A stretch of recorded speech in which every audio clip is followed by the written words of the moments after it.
Olá pessoal, esse é o canal Mecanismo de Ação e hoje a gente vai tratar aqui de um assunto novamente relacionado à fisiologia endócrina, que é o hormônio do crescimento.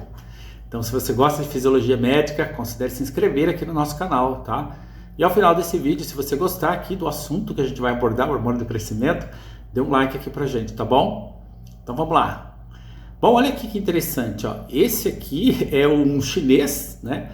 O nome dele é Bao Xijun, certamente a pronúncia não é essa, né?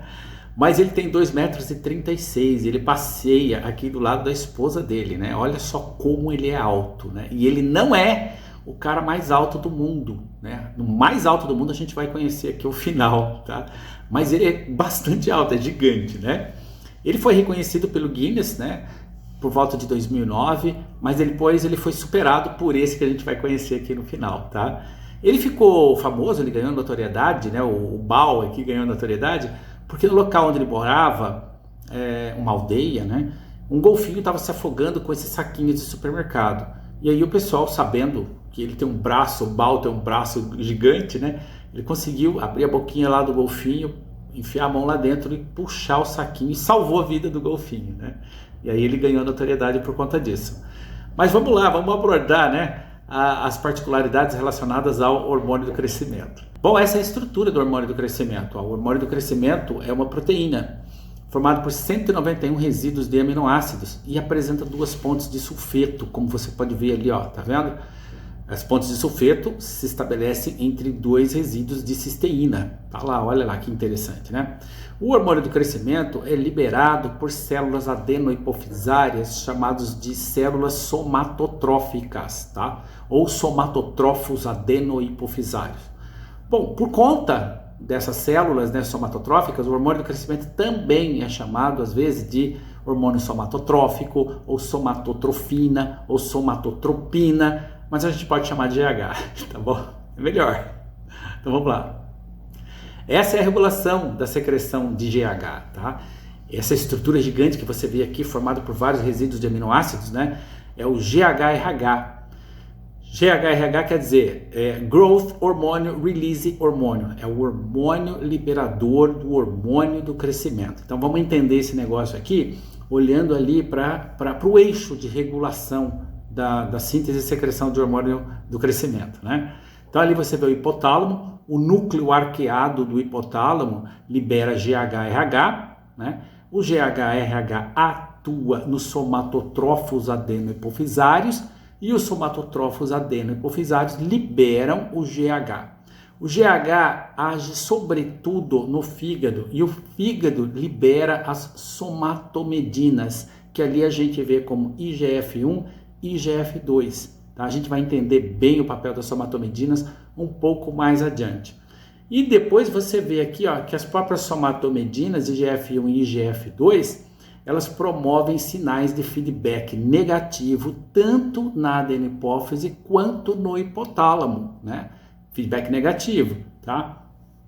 Ali em cima, lá no hipotálamo, você vê que o núcleo paraventricular hipotalâmico também libera somatostatina. Essa somatostatina inibe a liberação adenohipofisária de GH. Bom, aqui a gente tem dois experimentos, ó. Vamos ver aqui esse experimento 1 e depois o experimento 2, né? Vamos começar pelo 1, né? Afinal de contas ele é 1. Bom, aqui a gente tem um monte de rato, como você vê ali. Esse rato aqui, olha, IGH, ele superexpressa o GH, então ele fabrica muito GH. Depois a gente tem um rato controle, depois a gente tem um rato GHA, que expressa um antagonista do receptor de GH, GHR quer dizer receptor de GH, e um rato nocaute, tá? Um rato nocaute para receptor de GH. Rato nocaute é aquele que tem ausência do receptor de GH, tá? A gente chama de rato nocaute. Bom, e aí você tem os parâmetros aqui, ó. Você tem parâmetros ali relacionados a GH, GHRH, né? Glicose, GF1, insulina e o tempo de vida do rato, ó. Vamos pegar esse rato que superexpressa o GH, olha ali, ó. O nível de GH dele é alto, claro, ele superexpressa o GH. Olha o tamanho desse rato aí, né? O GHRH, alto, receptor de GH, né? Glicose, normal, olha lá. Insulina, muito alta. A vida desse rato é curta. Agora olha o rato controle. O rato controle é tudo normal. né? Tudo normal, rato controle. Agora, e o rato que expressa um antagonista do GHR, né? O receptor. Esse rato tem GH alto, tá? Que mais? GHRH alto também, IGF-1 baixo, tá? Glicose normal e insulina, ó, de normal para baixo. Vamos colocar aqui. Tempo de vida dele normal. Agora, olha o rato nocaute para receptores de GH. Olha lá, ó. O GH dele é muito alto, o GHR, o receptor, é ausente. Não tem, porque ele é nocaute para o receptor, né? O IGF-1 dele é muito baixo, a glicose é baixa, de normal para baixo, insulina muito baixa e tempo de vida longo. Então aqui a gente consegue perceber os efeitos do GH em animais aqui, nos ratos, né? E no experimento 2, isso fica mais evidente, olha lá, é a taxa de crescimento de 2 ratos, um dos quais recebeu uma dose diária de hormônio, né, hormônio do crescimento nas fases iniciais da vida, e o outro rato não recebeu. Olha a distância da curva vermelha para a curva controle, ali quando chega ao final dos dias, ali em 600 dias. Olha como o rato que recebeu o hormônio do crescimento, como ele cresceu muito mais que o rato controle, tá? Ao final de 600 dias. Então tudo isso é para a gente entender os efeitos do GH nos tecidos corporais, tá bom? Bom, o GH, minha gente, ele tem vários efeitos, então vamos entender aqui. Ele estimula o crescimento ósseo e cartilagíneo. Sim, o GH está relacionado à deposição de proteínas em condrócitos, estimula osteócitos, estimula a deposição de cálcio nos ossos, estimula o fechamento das epífises e diáfases dos ossos, crescimento de tecidos moles, né? Aumento da taxa mitótica de condrócitos, conversão de condrócitos em osteócitos, tá? E consequente deposição de novo osso. Tá? Mas esses efeitos aqui estão restritos aqui a osso e cartilagem, né? Bom, o GH ele altera rotas metabólicas, isso é interessante a gente saber. Ó. O GH, normalmente, vamos começar do começo aqui. Normalmente você pega carboidratos, né? Converte em piruvato, e essa via bioquímica chama via glicolítica. O piruvato é convertido em acetil-CoA por um complexo multienzimático chamado piruvato desidrogenase. E esse acetil-CoA entra no ciclo de Krebs e está tudo resolvido, né? Se faltar carboidratos, a via metabólica é deslocada para oxidar proteínas e lipídios. Mas isso tem prejuízos, como por exemplo, a perda de massa magra, geração de corpos cetônicos. Feito? Muito bem. O GH aumenta a síntese proteica. Ele é um hormônio anabólico. Ele tem um perfil anabólico. O GH aumenta a mobilização de ácidos graxos do tecido adiposo para a corrente sanguínea. Nesse momento, ele está agindo como um hormônio catabólico. Ele desloca lipídios, ele aumenta a mobilização de ácidos graxos do tecido adiposo para a corrente sanguínea. Olha o que o GH está fazendo, ele está retirando os estoques de lipídios, né? Liberando esses ácidos graxos para a corrente sanguínea para que esses ácidos graxos sejam oxidados e usados como fonte de energia. Bom, ele diminui a taxa de utilização de glicose por parte do organismo. Uau, agora sim, olha só. O GH, ele não gosta de usar a glicose como fonte de energia. Ele prefere retirar o tecido adiposo, né, mobilizar tecido adiposo, retirar ácidos graxos e disponibilizar ácidos graxos para ser usado como fonte de energia. O GH, portanto, pode ser descrito como um hormônio diabetogênico. Nossa, mas o GH causa diabetes. Não é bem assim. O GH, por ele aumentar a glicemia, preservando a glicose e utilizando preferencialmente como fonte de energia os ácidos graxos, ele aumenta a glicemia. E quando você tem aumento da glicemia, é um quadro, um perfil parecido com o diabetes, ou seja, hiperglicemia. É lógico que mais adiante, subsequentemente, você vai ter uma hiperinsulinemia reflexa, porque aumentou a glicemia, tá bom? Então olha aqui, ó, ele diminui a captação de glicose por parte dos tecidos periféricos e ele causa hiperinsulinemia reflexa, porque a hiperglicemia gera hiperinsulinemia e aumento da gliconeogênese hepática. Como se não fosse suficiente o GH preservar a glicose, né? Privilegiando o uso de ácidos graxos como fonte de energia, ele ainda aumenta a gliconeogênese hepática. Gliconeogênese é a operação bioquímica que acontece no fígado e que tem como propósito converter compostos não glicídicos, como piruvato, lactato, né, esqueleto carbônico de aminoácidos, né? A gliconeogênese tem como objetivo converter essas substâncias que não são compostos glicídicos em glicose. Isso é gliconeogênese, acontece no fígado, tá bom? Mas a ideia é converter todas essas substâncias em mais glicose, ou seja, a hiperglicemia que já existia aumenta mais ainda. Por isso o GH é chamado de hormônio diabetogênico. Ah, agora eu entendi! Certo? Fácil, né? Não é difícil de entender. Se você não entender, você volta e repete esse negócio de novo, mas depois de umas 3 vezes você vai entender. Mas olha que interessante, não está plenamente elucidado o mecanismo pelo qual o GH causa resistência à insulina e redução da utilização de glicose por parte das células. Tá? É um campo a ser mais aprofundado. Olha que interessante, ó, o GH reduz o catabolismo de aminoácidos. Pense bem nisso, hein? O GH reduz o catabolismo de aminoácidos. Isso ocorre porque, em função do GH disponibilizar grandes quantidades de reservas de ácidos graxos no plasma, suprindo dessa forma a necessidade energética dos tecidos. Então, olha o que o GH está fazendo. Ele preserva as proteínas e também economiza glicose. A ideia do GH é nada de glicose como fonte de energia, nada de oxidar aminoácidos, vamos preservar os músculos. Olha que interessante, ó. Vamos preservar os músculos e não vamos utilizar a glicose como fonte de energia. Vamos usar os ácidos graxos. Nada de gordurinha estocada. Retira essa gordura e usa os ácidos graxos. Bom, então, olha o que acontece. Altas doses de GH podem de forma crônica, se você usa GH de forma crônica, eu sei que você não usa, né? Podem conduzir a um quadro de cetose, uma vez que grandes quantidades de acetoacetato, beta-hidroxibutirato e acetona são corpos cetônicos, essas coisas aqui, tá? Então eles são formados no metabolismo. Concomitantemente, a excessiva mobilização de ácidos graxos, né, pode conduzir à esteatose hepática. Aqui você vê a esteatose hepática. Ali tem um fígado bonzinho, né, um fígado íntegro, e aqui, ó, tem uma lâmina de fígado. Todas essas bolinhas brancas aqui é gordura no fígado, esteatose hepática induzida pelo GH. Pode ser induzida por vários outros fatores, como por exemplo, dieta hiperlipídica, medicamentosa, né?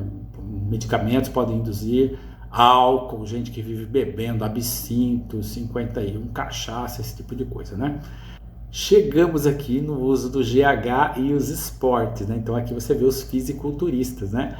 Olha aqui, em função do GH aumentar a captação de aminoácidos para o tecido muscular, além de preservar, né, a massa magra, ele também aumenta a captação de mais aminoácidos para dentro do músculo. Isso é o que o fisiculturista quer, né? E o que o GH faz também? Ele não permite estoques de gordura. Ele retira a gordura, né? Retira tecido adiposo e disponibiliza ácido graxo para a corrente sanguínea. Ele não mantém estoques de gordura. O fisiculturista quer isso, né? Ele quer mais massa magra e menos massa gorda.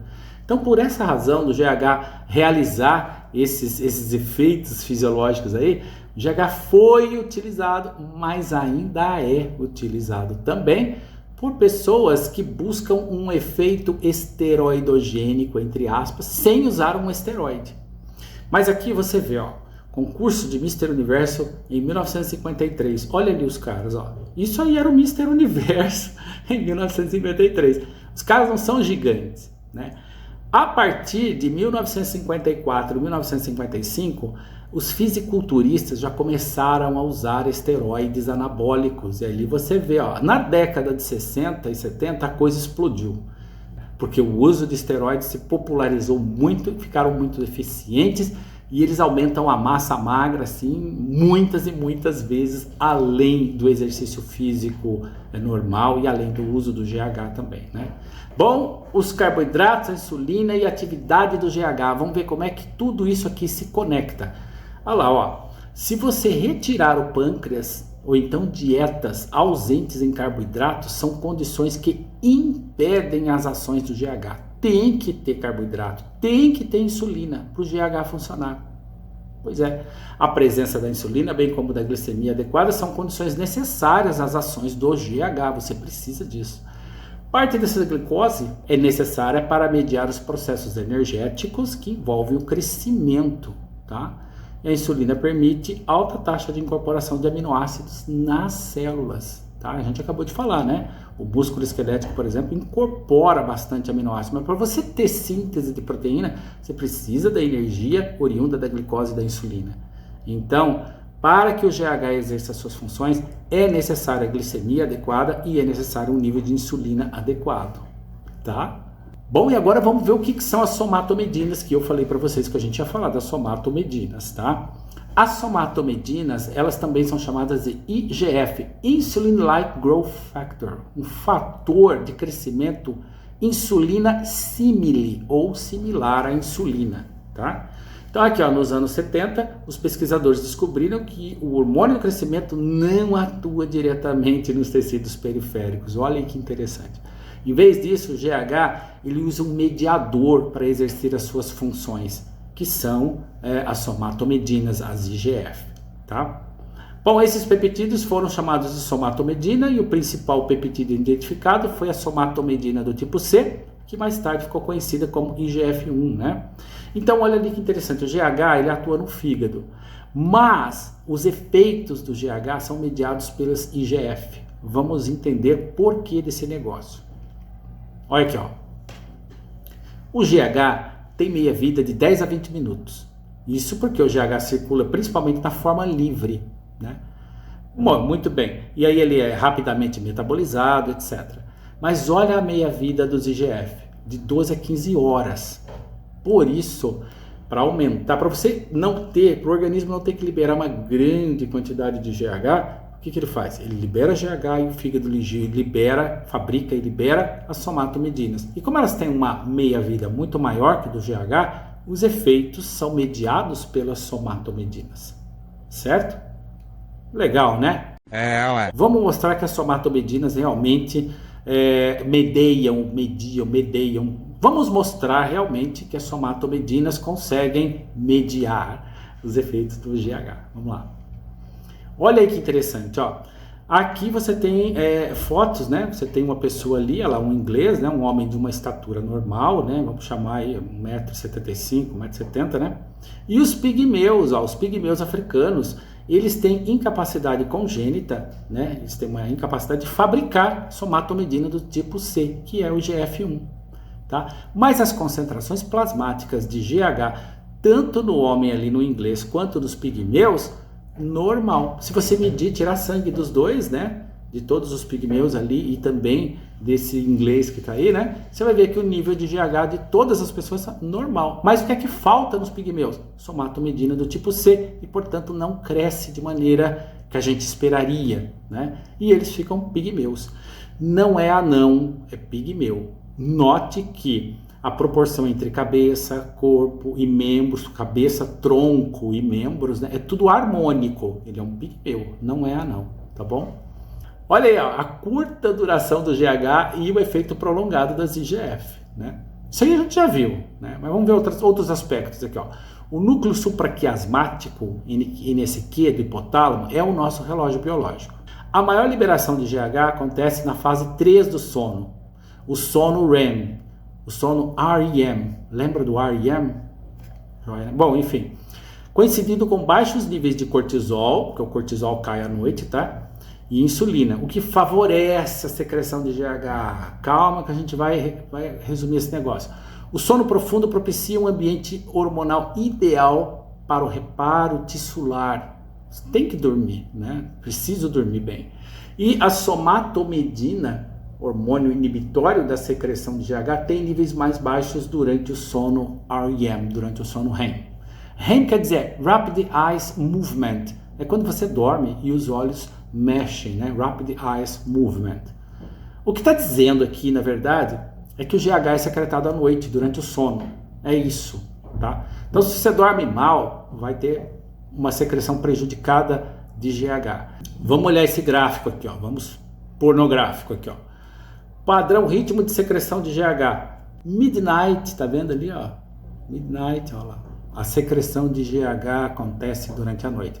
Então, se você é daqueles caras que ficam grudados no celular até 2h30 da manhã, vai ter prejuízo na secreção de GH. Isso se você tiver 14, 15 anos, tá? Bom, a gente pensava antigamente que a secreção de GH só acontecia em gente jovem. Olha você aqui, tá vendo? Né? Com a carinha de inteligente. Pois é, mas a secreção de GH acontece nos seus avós também, tá? No seu caso, né, se você tiver 14, 15 anos, o GH serve para fazer você crescer. Lá nos seus avós, o GH serve para a renovação celular. Pois é, os seus avós não vão crescer mais, mas existe uma secreção do GH que é 25% dos níveis presentes no seu corpo. Bom, o crescimento, aqui a gente tem que fazer uma ressalva aqui. O crescimento não é só em função do GH. Para crescer é preciso GH, somatomedinas, uma base genética adequada, né? E proteína, tá? Proteína. Faltou proteína de alto valor biológico na dieta, você não cresce. Faltou somatomedina do tipo C, você viu ali os pigmeus, né? Eles não crescem. Faltou GH, você não cresce. E é aquela história. Se você tem 1,30 m, né? Você fala, pô, eu sou baixinho. Bom, agora você tem que olhar para o seu pai, para sua mãe, para os seus avós. Se todo mundo é baixinho, você vai ser baixinho, tá bom? Então, é isso aí. E tem mais, estatisticamente, as mulheres tendem a apresentar uma estatura menor que a dos homens. Mas isso é estatística, tá? Você pode falar, nossa, mas a minha prima tem quase 2 metros e eu com 1,5 m aqui. Mas é estatística. Isso porque nas mulheres o efeito mineralizador ósseo é muito mais pronunciado nas mulheres por efeito dos hormônios ovarianos, estrogênio e progestogênio, né? Do que nos homens. A testosterona tem esse efeito menor, em menor proporção, quando comparado com os hormônios ovarianos. Há anormalidades relacionadas ao hormônio do crescimento. Aqui você tem o BAL, que a gente falou lá no começo, né? BAL, 2,36. E o cara mais alto do mundo, segundo o livro dos Guinness agora, é um turco chamado Sultan Kösen. Também não sei se é assim que pronuncia o nome dele, né? Mas Sultan, vai. Ele tem 2,51. Cara gigante, olha ele ali, ó, tá? Mas, olha, todas essas pessoas que têm um crescimento bastante pronunciado, né? São bem altos e tal, isso é uma condição chamada gigantismo. Ou seja, uma hipersecreção de GH em um determinado momento da vida, que é a fase do crescimento. Mas isso se reflete também em outros aspectos. Você vê que os ossos, né? Aqui no BAL, por exemplo, você vê o zigomático bastante pronunciado, maxila inferior, né? Que mais? Testa bastante grande, as mãos são bastante grandes. Essa condição chama acromegalia, que você vê ali no Maurice Tillet. Maurice Tillet era um lutador, né? Luta livre ele lutava por volta da década de 50, né? E Maurice Tillet morreu em 1954 por doença cardíaca, né? Maurice Tillet foi inspiração para o Shrek. Todo esse rostinho dele ali, ó, tá vendo? Aquele rosto dele é acromegálico, tá? É decorrente dos efeitos dos hormônios, do hormônio do crescimento, tá? E a gente pode ver isso aqui, olha aqui, ó. Ali você vê essa moça aqui e a partir de um determinado momento você tem hipersecreção de um hormônio do crescimento, pode ser um tumor, né? Um tumor adenohipofisário das células somatotróficas que liberam o hormônio do crescimento. Existe um medicamento que bloqueia, né, essa liberação de hormônio do crescimento, a octreotida, né? A gente não vai entrar nisso muito agora, mas mais para o futuro.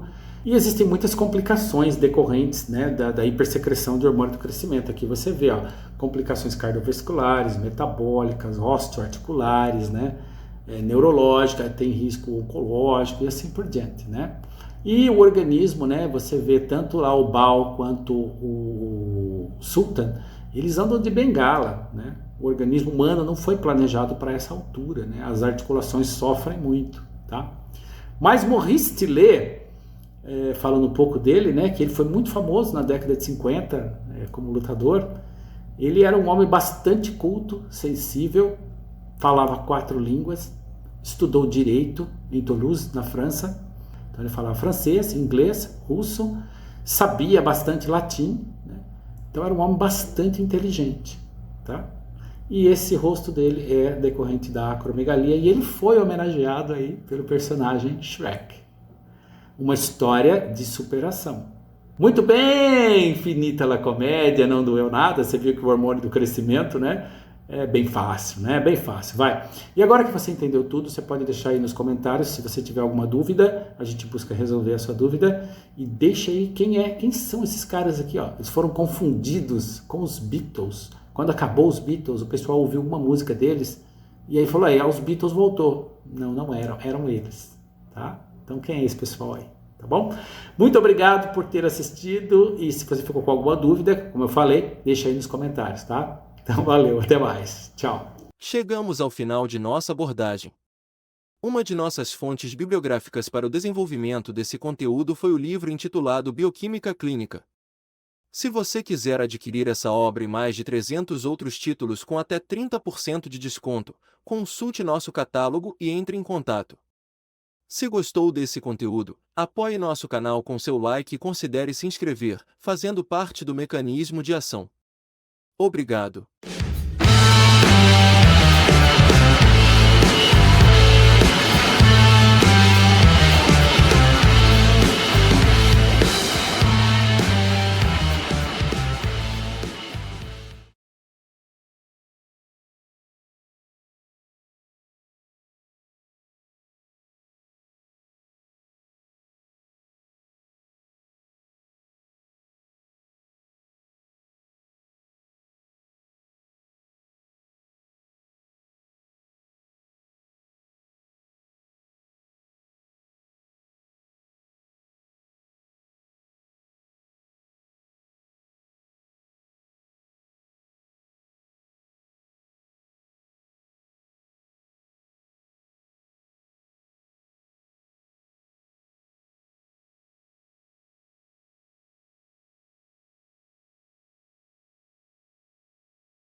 Chegamos ao final de nossa abordagem.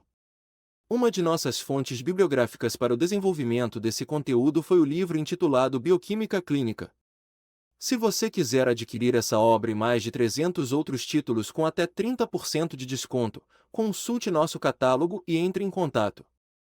Se gostou desse conteúdo, apoie nosso canal com seu like e considere se inscrever, fazendo parte do mecanismo de ação. Obrigado.